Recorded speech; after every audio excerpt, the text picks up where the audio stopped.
Okay. All right. So, good morning. It's 10:34 a.m. on Friday, April 22nd, 2022. Continuing our work on Bill H518 and activating municipal energy resilience initiatives. We have council applicants, Ms. Watchman, thank you for coming, and thank you for developing an amendment based on my conversations with you, which were based on our conversations and testimony of this bill earlier. So I turn it over to you to walk us through it. Sure. So Becky Wasserman, Legislative Counsel. So this is your committee's amendment to H518. This is an act relating to municipal energy resilience initiatives. I drafted it as a strike-all amendment. However, I noted in this draft, I highlighted in yellow where all the changes were made. There weren't changes made in every section, but I just I decided perhaps it's easier to read as a strike-all, but if you want me to present it differently, I can also do that. A favor to everyone to be able to read something integrated as opposed to instances of amendment that are tricky to hear on the floor. So I can just, since not every section was changed, I can just go through the bill and just kind of summarize each section and then note where there was a change. Let me just pause to make sure. So, committee members, I don't think we will be ready to vote this bill. So my question is, are people familiar enough with it that from the previous walkthrough that we'll just go to the changes, or would you like a little reminder of what's here? Let's do that. I think you were at 8,000 feet last time. If you go somewhere in that neighborhood again, that will be helpful. Okay. Great. So just a reminder, this bill is creating a few different programs for municipal buildings and facilities. The first is allowing municipalities to apply to have assessments done of their buildings and facilities. The second is a grant program to implement the recommendations of an assessment and the improvements for energy efficiency improvements. And the third is sort of expanding the idea of the state energy management program to create a municipal energy loan program that's constructed in the same way. And these three things are funded by federal dollars. The assessments and the grant program are in your version of the bill, as presented here, funded with ARPA, state and local fiscal recovery funds. In the version that came over from the House, it was ARPA capital projects funds.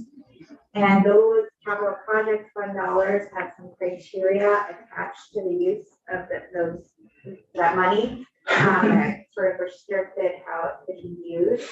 And just as a reminder, because this language was removed, I'll just summarize that those dollars have to require that the way it was used had to enable the public to do work, education, and health monitoring.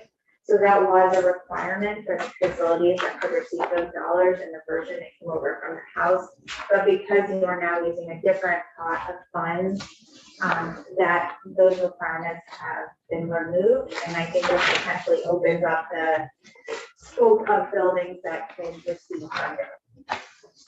So with that in mind, section 1 of the bill is some findings and intent with respect to the Vermont municipal buildings, addressing the targets for the Global Warming Solution Act by allowing for some of these improvements in municipal buildings, and the intent to expand the state energy management program to assist municipalities, as well as to connect technical resources at the local, regional, and state level to include these municipal buildings.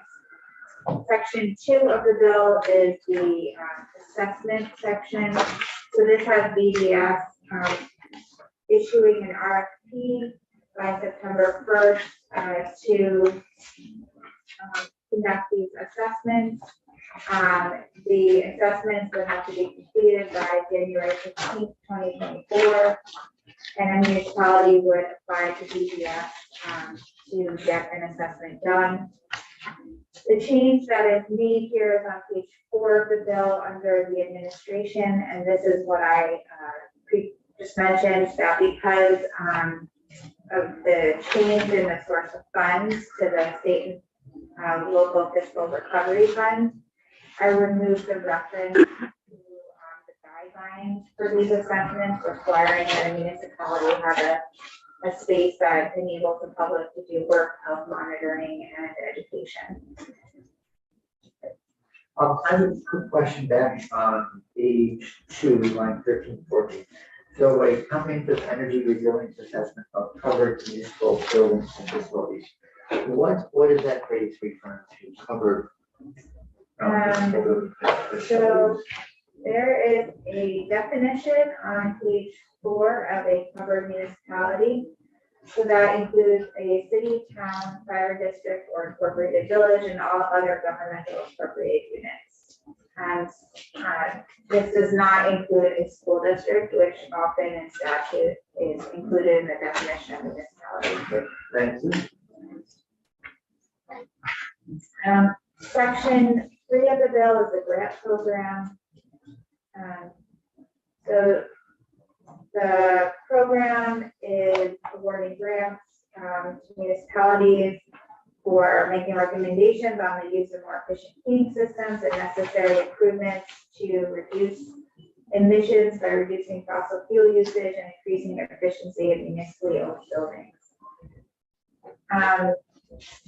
Subsection C, there is a change in the amount of the grant awards. So the version that came over from the House has $250,000 cap for the grant awards going to municipalities for approved projects, and this is increasing that to $500,000. We heard testimony that the governor's recommendation or request was $1 million. The House, my understanding is the House had $250,000, so that war grants could be offered. So there's that push and pull between a larger grant could allow you to do like fully fund a project. So this is a split the difference figure, and I'd love to hear the committee's thoughts. So, and I think part of that bumping it up was that we heard that costs on projects just to bring them into ADA compliance, which is a requirement because of federal funds, might be the neighborhood of 150 to 200,000. So it's a $250,000 grant. You really don't have much money left for like energy efficiency improvement. This number came from. This came from me. From you. Just you. Yeah. Okay. Great. Yeah. No, that sounds wise. Sounds good to me. Thank you. Thank you. Okay, so the next change in this section is on page 7, which changes the source of funding in subsection E. The ARPA capital project fund to the state and local fiscal recovery fund. And just highlighting that in subsection F, a municipality that only a municipality that has an assessment done is eligible for these grants. And that's in subsection F. Mr. Chair, Yes. I'm trying to, is this all upgrading existing facilities? Witness was in here last week, was talking about they wanted to build a new facility from scratch and incorporate these criteria. So I think, well, 2 points on that. I mean, I think realistically with the grant of $500,000, it would not, that doesn't really pay for a new facility. but also the grant program requires that a building or facility is assessed first. So there has to be an assessment of something done before you make an improvement to it. So I don't think that would apply to a new build that doesn't exist yet. You'd have to have that constructed and then So they have to quick build one that was really bad so that they could upgrade it. exactly. Back to the weasel. I think that, no, I'm not supporting poorly constructed buildings, but I just think the timeline and the amount of the grant and that the assessment has to be done first forecloses the strong possibility of using it on a new build. And the underlying model, I mean, this is an extension of the state's energy management program, where the state said, oh, let's lead by example, why don't we look at our inventory buildings and make energy upgrades? And so that, I think from the outset, it's was improving what you already had as opposed to construction. Well, you don't have one, that's why you want to build one. Okay. But there may be funding and support and grants and energy related programs for I don't know. Section 4 of the bill, the appropriation for the grant program. So the changes here are again taking that source of funds to the state and local fiscal recovery fund. On page 8, there was of that amount appropriated 2.4 million for regional planning commissions. In the House version, it's going to the Agency of Commerce and Community Development. And there was a request to change this to go directly to BGS.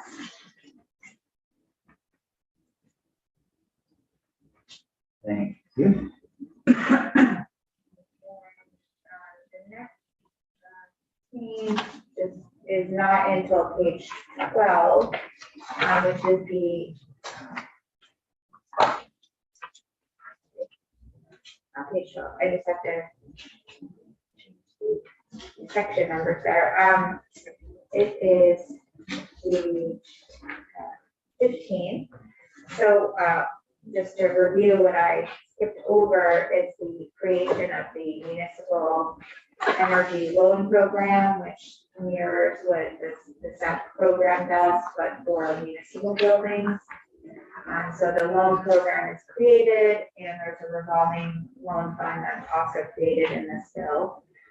And there is language in section 9 that is using the relationship between BGS and Efficiency Vermont and extending that relationship for a 3-year period, with the goal of that program, that STEM program being self-sustaining with the energy savings that result from the projects.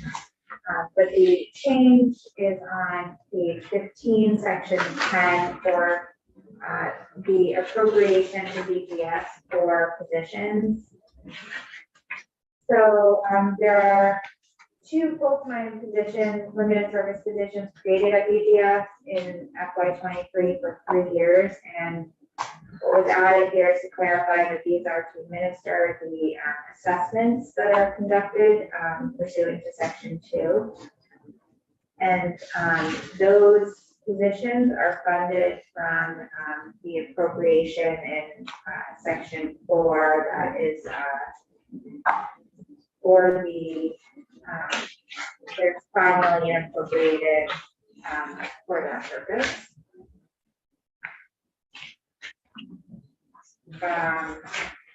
And then the next change is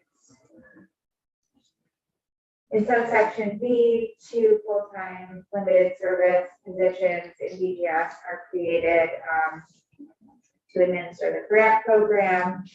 And those positions are funded from the $1 million appropriation for administrative costs that are appropriated in section 4 as well.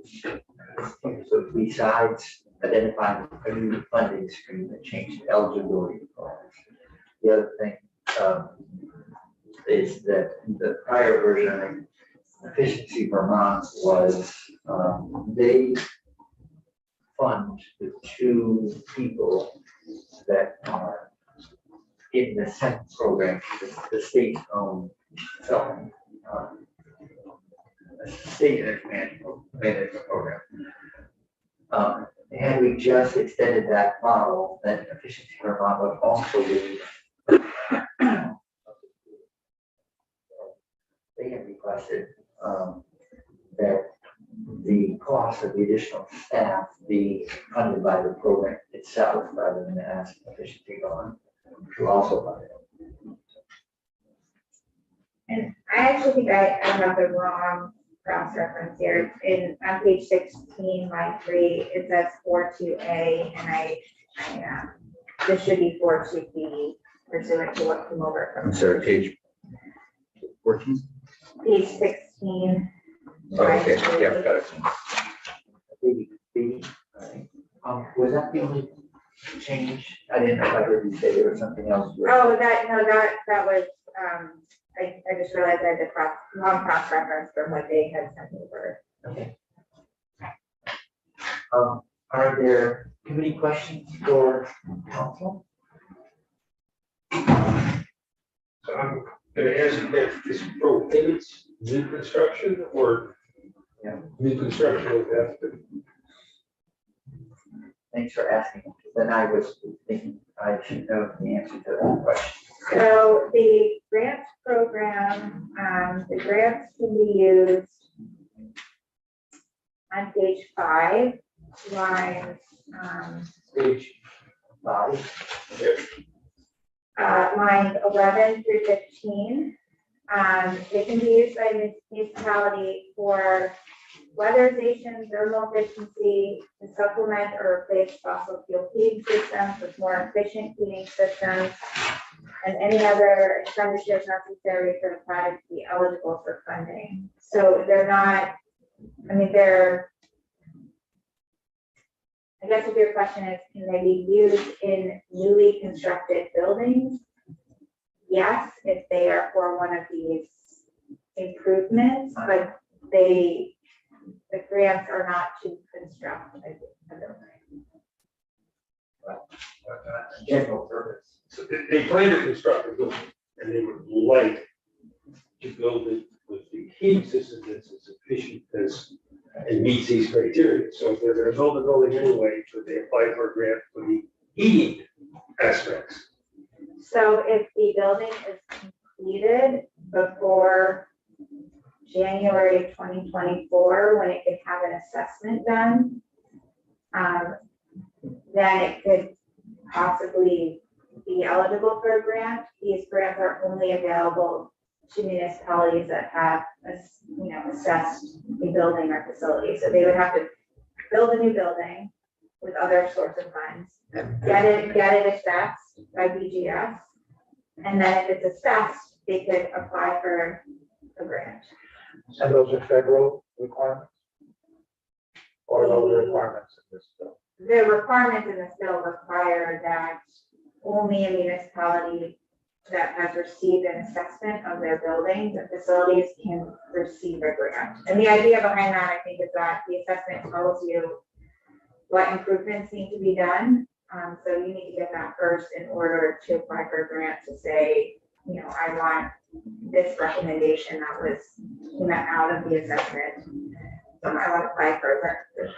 So a new building, you have to build it with a not so great heating system so that you can get it assessed as needing to be replaced. I don't know if I can answer that question. I think that you would just have to get it assessed, and then they would be able to tell you how you can make it more efficient. So I have a town that has a town garage. They want to tear it down because it's inefficient. If they build it back, they can't get this. Only if they fix up the old. If they build it, they could build it and then have someone for BDS apply to get an assessment done, assess it, and then apply for a grant.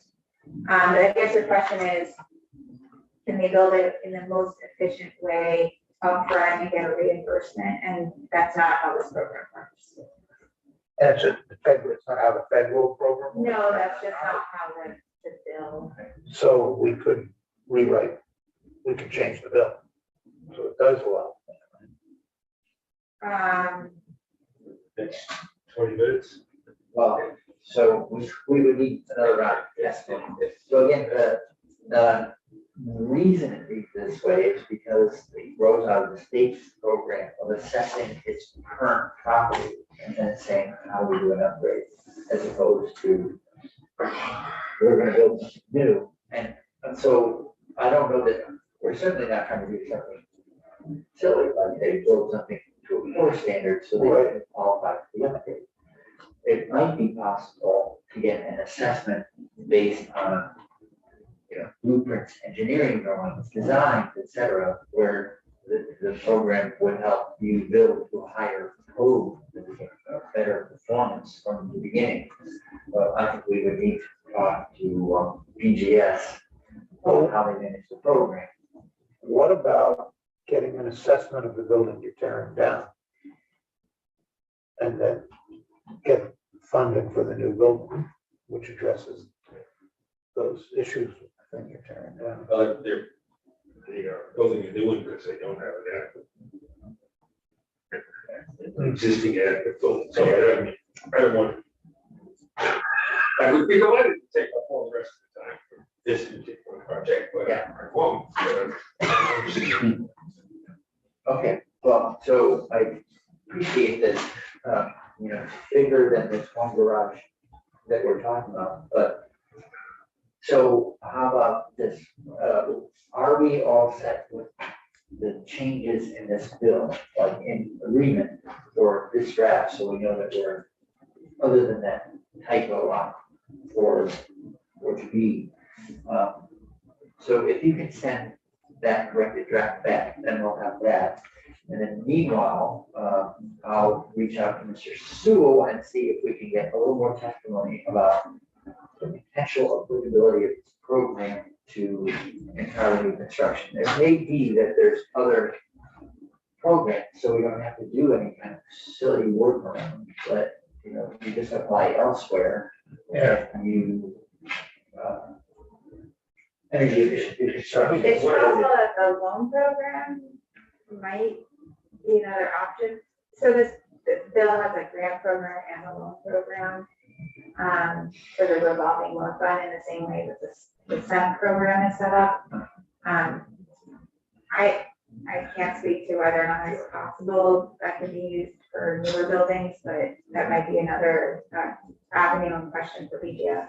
Okay, so, Mr. Chair, I want to just, about 8 to 10 years ago, we were discussing efficiency Vermont and heating issues, thermal issues.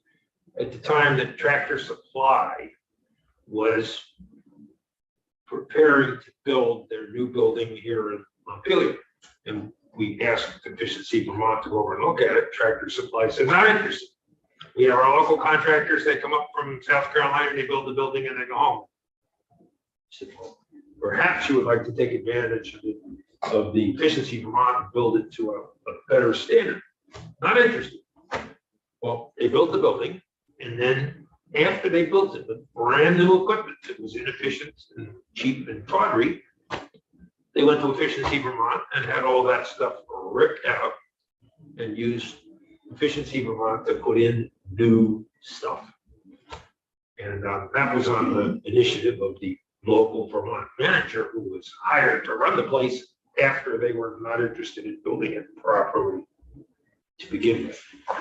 So those are the pitfalls that we encounter as we try to craft wise and thoughtful legislation. This seems to be one of those crossroads. Thank you. thank you. Any more questions for council? Thank you very much for your help. You can send over the corrected copy and then I'll reach out to Mr. Sewell and see what's possible. If it's if his answer suggests that we might redraft in order to accommodate those new buildings, entirely the building, then, I'll ask him to work with Ms. Lawson prior to our next picking the bill up, to see what that language would look like, or, maybe he'll redirect us to another program that actually is intention for the kind of application you want to know. Okay, I just, sent the thank you so much. Thank you. Okay, so that, other than the wrinkle about new versus, retrofit, the other questions that I think I received many inquiries, guessing we all get the same kinds of emails on it. The, bill as originally came out of House Energy Technology, as I understand, it said that these kinds of, the heating technologies to be used were not to be fossil fuel solutions. And that provision was removed, for, and then we got to that.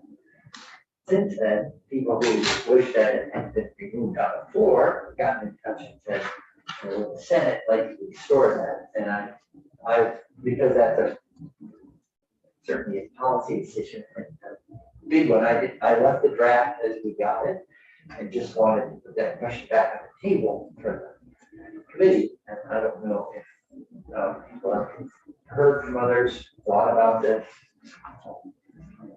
or not. Please state the question.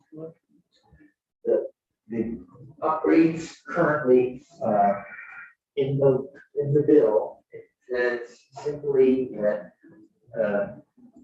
you need to make more efficient heating systems, make use of more efficient heating systems. It doesn't say that it has to be renewable energy. Oh, right. And the houses, the committee's original intent, not the houses, the committee's original intent was they would be renewable. Mr. Kuota was in before, and he's here again today, as Mr. Also to hear from two different points of view, and we have a little time. But, you know, Your comments, Mr. Chair, make me ask, on page 3, lines 11, 12, 13. I think related to this.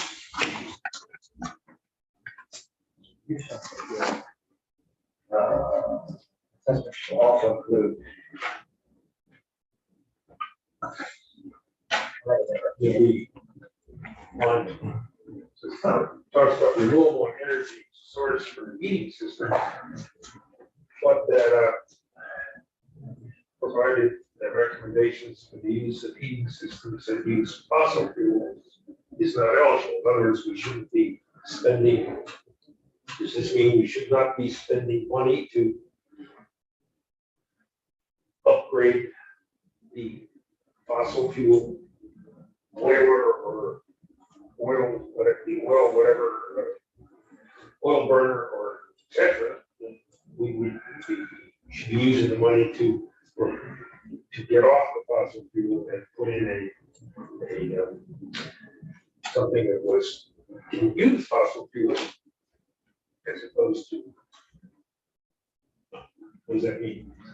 Well, thank you for pointing that back out, because a few days since I read that.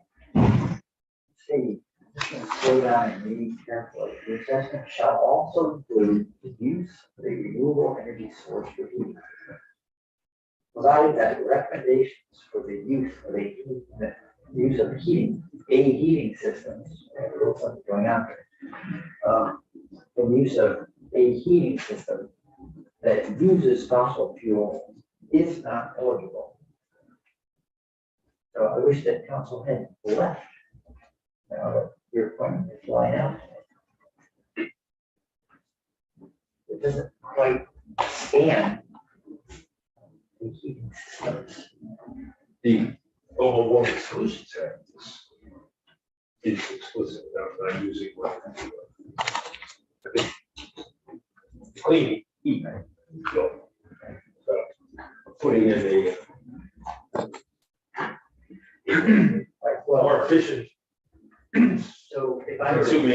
fossil fuel heating device. Well, I think we should probably like, read testimony from the two witnesses representing two different points of view on this. But my take on it was the argument for making it.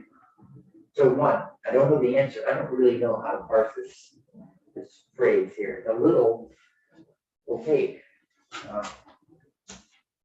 And secondly, someone said to me, why would you just use renewables? It would be because for the whole idea is picking up the pace on the move away from fossil fuels would be we're supporting with this new program. So, there's other ways to build, renovate, etc.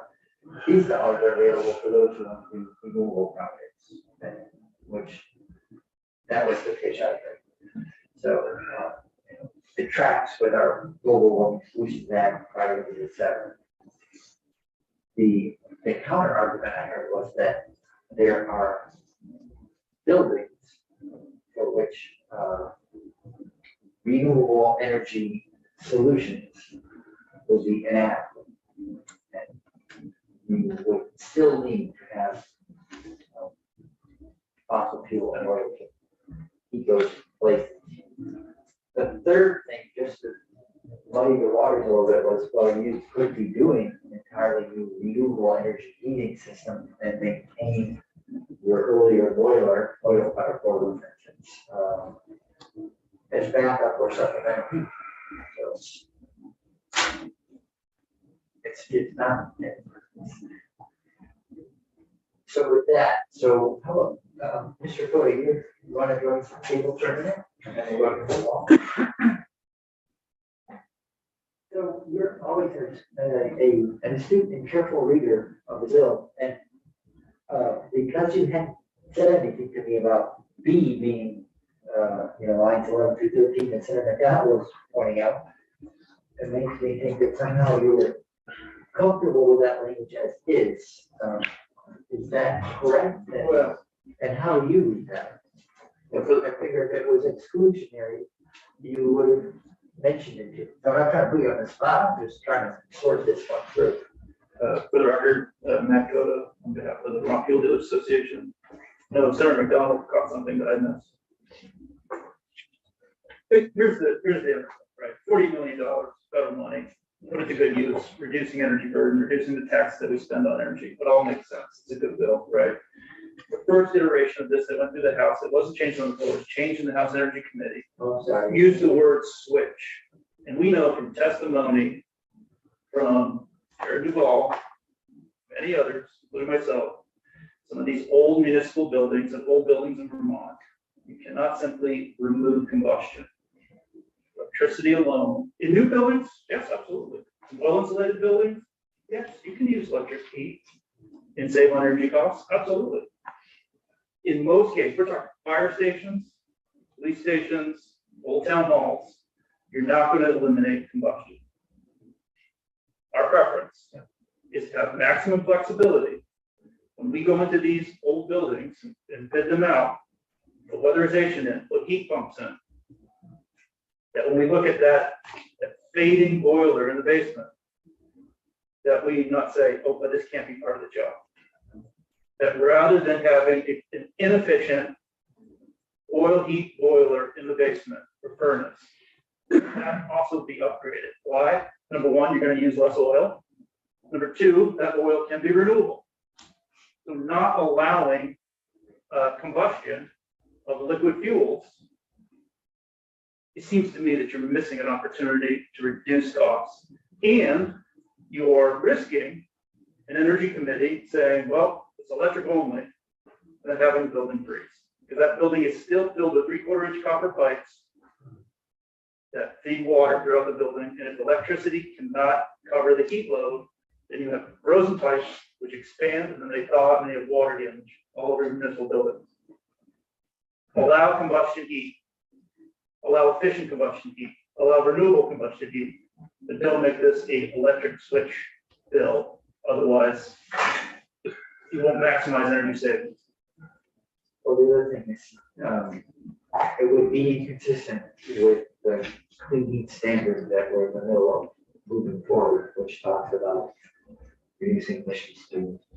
That's right, fuel neutral is the way the clean heat standard is proposed. I think this bill should also be fuel neutral. Now, given that, I think many municipalities will decide, weatherization, electric heat pumps, we'll just keep that old furnace there for backup. That's how most of this money would be spent, and that's fine. But to preclude that you can't upgrade the existing boiler furnace because it doesn't fit the parameters of this legislation, I think is problematic. So I would remove. You would traditionally, sure, you would go to efficiency Vermont and say, put in a new electrically fired oil burner. It would use a lot less electricity and maybe somewhat less oil. And you would not be putting in a new heating system, you would be putting in a device which makes the existing heating system more efficient, which is what efficiency Vermont has done for years. And I give efficiency Vermont a lot of credit. I know because I take the calls. We have a rebate program for efficient oil heat. Like when they see a building, people call and say, we can't, you can't get rid of your oil heat system here. But call Vermont Fuel, call Matt, and they've got a rebate program, so you get a more efficient oil heat equipment. So they do recognize, they go to buildings and they go, yep, we can lower your cost of energy. We can't eliminate oil, we can't eliminate combustion. So why should we do it for our municipal buildings and our fire stations, which are, I mean, my town, our fire stations are the first one. When we saw this bill, many people in energy committees in town said, well, we know exactly where to spend this money. All of my fire stations are new. So, Pretty much, the place that aren't is the town garages. And I've got two of them that are just horrible. and when you have town garages or fire stations with those big bays, with those big trucks that open up, if you are just running electric heat pumps, there's no way that you can keep that up to temperature. You need fire. And that could be wood, it could be biodiesel, it could be renewable gas, or it could be fossil fuel, but you need combustion. You need a burner and then a box that's heating air or heating water. They used to all use waste oil. There you go. Yeah. That's another way to do it. And I hope most of them aren't doing that anymore, but. Okay, well, thanks. So we're going to figure out this phrase, provided the recommendation for the use of a system that uses fossil fuel is not eligible. I'm not. Thanks. As efficiency Vermont would, if you could save, like still, this stuff wouldn't redirect efficiency Vermont's activities, would it? No, It shouldn't. my understanding. So let's walk here. I don't know if you want to speak to another interpretation. I mean, we're in that mode of taking brief testimony because we're near the end. But I don't know if you have any thoughts you want to share with me before we move forward. We're not going to vote it today because we have to get clarity on what lines of 12 and 13 mean. Happy to, for the record, Ben and Julie Walsh with Deeper. So let me just start by saying I agree with the idea that these grants should not go to new fossil systems that would be efficient. That being said, there actually is quite a lot that Mr. Cota raised that I actually agree with. I want to first just briefly address the point that Senator McDonald raised on page 3. So that is about the assessments. And while I, of course, am not your counsel, my read of the bill is that the grants can be spent on things that are not in the assessment. There's nothing in the grant section, as I read it, that requires the grants to only go to measures that come up in the assessment process. And so I think while that keeps fossil systems out of the assessment, it doesn't change the effect of the language in the grant program. So there's that. In terms of combustion being important, I agree with Mr. Cota's assessment there. We have heard from many folks on the left that we need to be in absolute opposition to biofuels, and we've got quite a lot of grief for not being in absolute opposition to biofuels.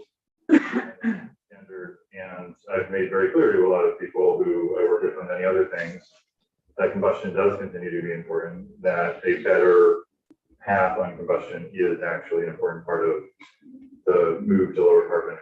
That being said, I don't think that it is all inconsistent to say that for this grant program, for these tens of millions of dollars, the highest and best use of this money is to get new heating systems in there that simply do not and cannot use fossil fuels, and to focus on efficiency and weatherization, which of course is already in the bill. That's not at all incompatible with having fossil systems in these buildings.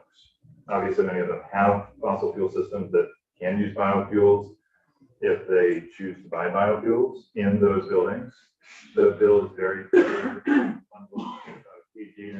on page 5 of page 8, that this is about supplementing or replacing systems. It does not say fuel switch. It does not say only replacing systems. You can add a supplemental advanced heating system or low kind of heat pump, geothermal heat pump. That would be in addition to, not instead of, the kind of systems that Mr. Godo was talking about. That makes sense to us. So I also just want to make clear that the idea that this can't be part of the job of municipalities getting now up to a $500,000 grant, there's nothing stopping them from upgrading their fossil fuel system at the same time or subsequently. And modern technology being what it is, that would likely to be to a more efficient system. That would be a good thing. But again, to the highest and best use of these dollars, in our view, it is very important that we not invest tens of millions of state dollars in new systems that are compatible with fossil fuels that will be operating for 2 to 3 decades, past potentially the 2050 date when we have an 80% reduction in carbon pollution. Any questions? Thank you. So I'm going to double back to council and also Brian Sewell, the program inside out and backwards, and just try to get a beat on what exactly sub B on page 3 means, because it's a little confusing. And once we get clarity on that, as well as the question of could it apply to an entirely new structure, or is there another program for new structures? Okay. So with that, any other further discussion on this? We're close to wrapping, but not there yet. So I'll, again, for next week, we're scheduled Monday 3 to 5. The idea really the main focus of that is going to take some testimony and finish the bottle bill. Wrap on that. If you have any witnesses you want included in that testimony from Monday, please let me know. We're scheduled 4 people so far. You may have someone that's not on the list. I have another, on H 466, I believe the commitment from Senator Starr was that they would be out of agriculture and back to us today. Yes, and he told me he's applying for an extension.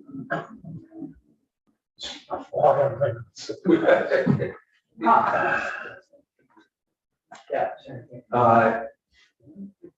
When would the last day next week that we would be taking a vote might be? This is actually more of a you chair question. I'm wondering when this committee's last vote will be. I have a, yeah, I was hoping that by Wednesday. That's, we are also. Sometimes something gets kicked back, you have to do something more. Yeah. We're voting now. Should I even bother preparing a full report on H 466? Well, I have no idea. When you met with Becca and Richie, what was the agreement? Yeah, Senator Weston was there. I was busy, so it was just Beck and Carolyn, Senator Starr. Well, I mean, I think you just need to. The agreement was it was a guarantee to have something out by Friday. That is today. When I asked about it, they said, ask me for an extension. They should come into here with their amendments for us to take a position on there. Yeah, well, right, we have to see it before they bring it to the, That's right. we'll still have our report. Or from the blind bill, you know, depending on how different they are. But the bill was referred to them. They're not just looking at it. They have the bill, right? Correct. Yes. They're doing a report, and we have a report. Yeah, So, but that's moved if they decide not, if they don't. If they just keep the bill. Just watch the well, clock. yeah, that would be, you know,